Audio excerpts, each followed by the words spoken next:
నమస్తే సార్, ముందుకు పోతాను.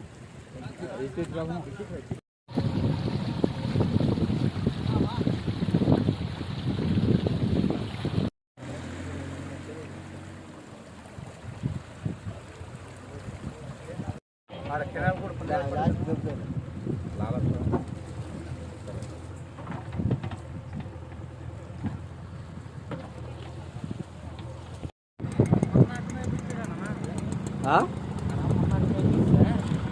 గ్రామం నాగేపల్లి విలేజ్ దగ్గర వంతెన కూలిపోయినది. ఈరోజు 1:30 మధ్యాహ్నంకి కూలిపోయినది. కాబట్టి ఈ వంతెన ద్వారా మేము కనేకల్కి మా పల్లెలు 10 పల్లెలు ఉన్నాయి. ఆ పల్లెలన్నీ ఈ వంతెన మీదే వెళ్ళాలి.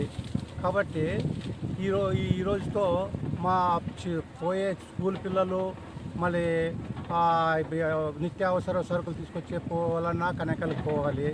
కాబట్టి ఏదైనా మందులు పొలాలకి మందులు కానీ ఏమన్నా ట్రాక్టర్లోనూ వాటిలోనూ వేసుకొని రావాలంటే చాలా ఇబ్బందిగా ఉంటుంది. కాబట్టి ఈ వంతెన లేనిచో ప్రతి ఒక్క 10 పల్లెలకి ఇబ్బంది అయిపోతూ ఉంది. కాబట్టి గవర్నమెంట్ వెంటనే దీనిపైన చర్య తీసుకోవాల్సిందిగా కోరుతూ మా వంతెన నిర్మాణానికి తగు ఖర్చులను భరించుకొని వెంటనే మాకు వంతెన నిర్మించాల్సిందిగా నేను నాగేపల్లి, మీళ్లపల్లి, తొంబిగనూరు, గరిడిచేడు, హొన్నూరు, మీనల్లి అన్ని పల్లెల తరఫున నేను కోరుకుంటున్నాను. కాబట్టి